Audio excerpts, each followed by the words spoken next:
It's been a little while. We took some time off for the holiday, and now it's time to get back to NorCal 40B. I think we're up to session number 13. This is going to be the low pass filter, and I'll show you what we have. So the reason we're doing the low pass filter, first of all, is we only have a way to get the antenna connected with a piece of wire into the lead where a C44 is supposed to go. And I'll show you where that is on the schematic, and then we'll go build it. So you can see C44 is that 470 picofarad cap right there. And if you look at what that does, it goes right down that trace and goes over to the receive antenna link. And that link comes in over here, receive antenna, and starts to go through the input transformer and the mixer. So that's how we're getting signals right now. We could use a little filtering help, so this low-pass filter will help somewhat. And it's got, looks like about a dozen parts. We have 2 toroids to wind. We've got a few capacitors to stick in. Everybody says, show us everything, so I'm going to try to show you everything. The only thing I've done is sort out that list of parts into this tub. And because they're both nearly identical, the 2 toroids are wound on T37-2s. The secret key here is that 37 is 0.37 inches. And if you look at 3/8 of an inch, that's pretty close. So if you can visualize 3/8 of an inch, then you can imagine that it's red and it's about 3/8 of an inch across. So that's how you identify those. And one of them will have 12 turns and one will have 15 turns. Both on the same core, like I said, and they form this low-pass network here. Let's see. So the work I did to get us started to save a little time is I went ahead and wound L7. So L7 looks like that, and you can see that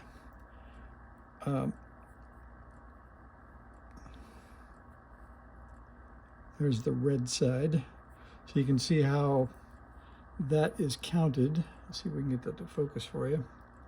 So you can see we only count turns that go through the core. So this turn here on your right is the first turn, and we can count those 2, 3, 4, 5, 6, 7, 8, 9, 10, 11, 12, 13, 14, and the 15th goes through the core. So that's the 15 turn, and that is L7. So we will give them credit again in the NorCal 40B writing room, because if you look very closely, they tell you that you need 15 turns on L7. They tell you to use 24 centimeters or about 10 inches of wire. Both of them are using 26 gauge wire. This is pretty similar. This is 12 turns instead of 15. So we'll quickly do that. So there's our 26 gauge wire. Here's the ruler, which is really transparent for camera work. And we'll pull off, I think it said 21 centimeters. So we'll start over here at 0 and run down here to something a little bigger than 21, about like that. And I'll put a little bit of a bend there so I know where to start. And I'm going to start through the top with the wire on my left. So I'll hold this like this, and I'll put it down through the top. I'll hold the core with my left hand till I get that little crink in the wire that I put there, and that's where we start. So that is turn 1, and then you rinse and repeat. So there's 2 and 3, and you only have to keep a pretty rough count because there's not that many turns, and you can always recount them anyway. 4,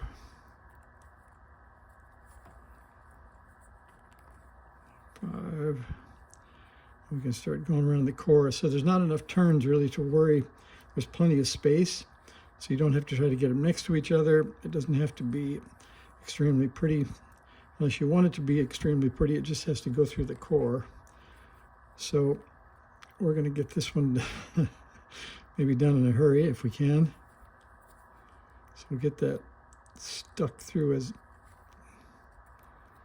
our 12 turns and just trying not to cross over anybody. So far we're looking pretty good. We could straighten out a couple here maybe. And then about the time, if you measure the wire, about the time you're running out is when you ought to be getting close to the end.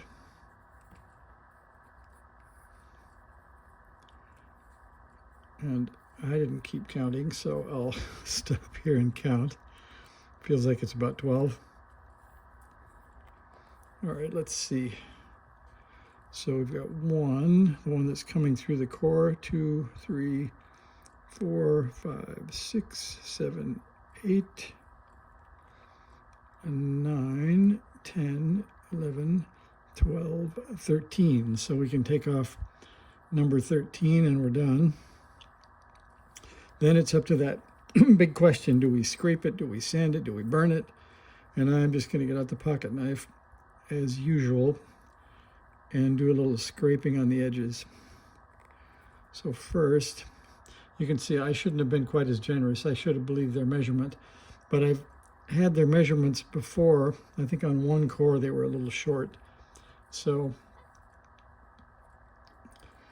let's just cut that off and start scraping. So I'm gonna, excuse me, I'm gonna leave 1.5 inches or 2 there and cut both of those off.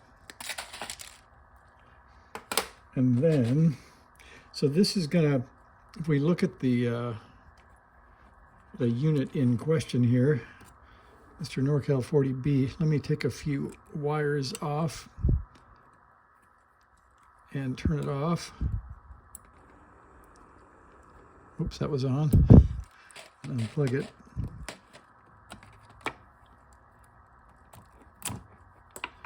Get it out of the vise, and then I'll show you. So you can see that we want to find the two toroids are L7 and L8, and you can see these are vertical. So if you look at these are horizontally mounted. So the difference being, if I lay this down horizontally, I want to leave enough insulation on this to go below, but yet I want this one to come out and be stripped of all the enamel right here at the edge. When they're mounted vertically, you can see it's a little bit different. We want both of them to come over the side of the toroid and be stripped here and here right as they're going to go into the board. And I'll show you that. So before we strip it, if we look at this, the way they're showing these two holes, I might have my toroids wound the opposite direction. Is that true? So you can see that that mounts like that. So we've got maybe 1/8 of an inch of clearance before the wires come through.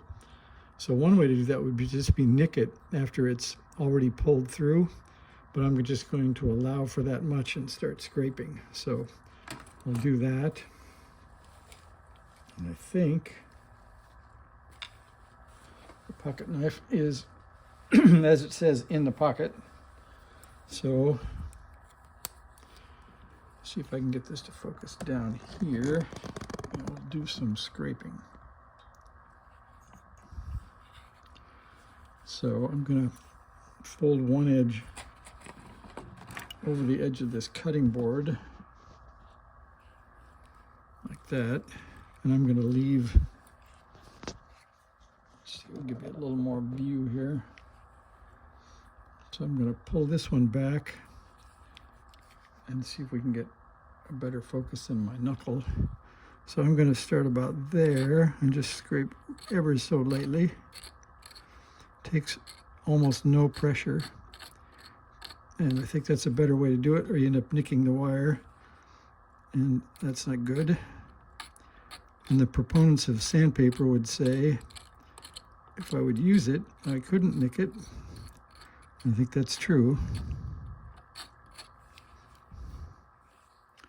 And you have to remember to go all the way around. just about there.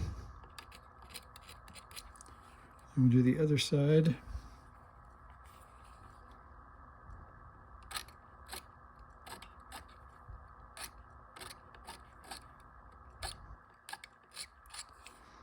And I did hit the switch on the soldering iron. And by the way, if you haven't found them yet, on Amazon, because if you have a welder soldering iron like I do, they don't have a switch.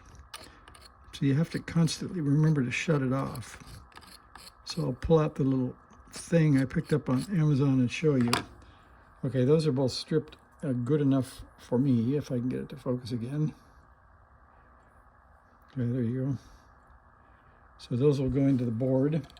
I'll show you what's powering my soldering iron. So it's plugged into this, and it's got a switch with a red light on it. So I can plug that into the power strip and just turn it off and on. And I don't have to keep looking for the end of the cord, and I can tell when it's on because there's a red light on. So that was a pretty good solution for me.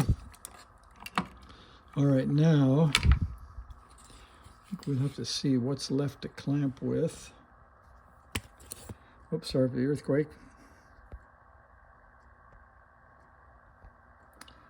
Oh, we're having a little trouble getting the zoom back there. I guess that's about as far as we're going to get. Then get this board, and we'll get it so we can get to it. And I think that looks like about here, maybe. I think it does. So I'll go ahead and put that through. So this one was 12 turns, and that is L8, and L8 is, let's see, that's L7, this says L2, and that says L8. So it would be easy to get that in the L2 hole, but try not to do that. All right, and we'll see, yep, those are pretty good. So you can see they're stripped where they come out. Go ahead and solder those in.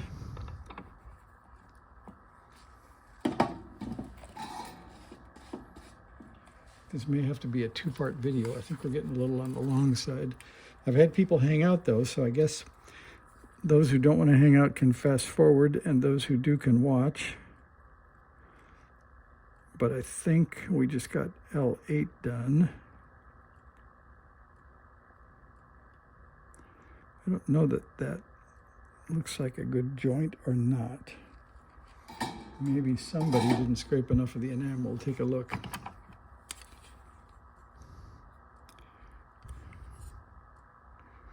It did connect to the wire on top and bottom.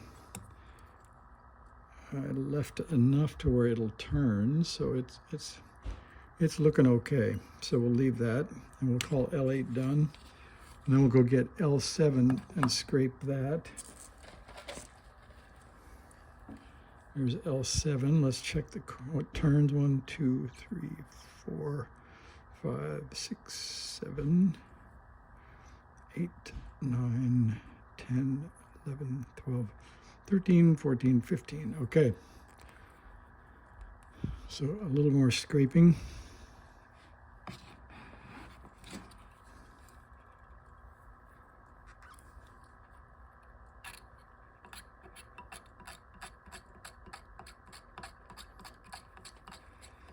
Good automatic rotisserie rotation. I think we're in pretty good shape.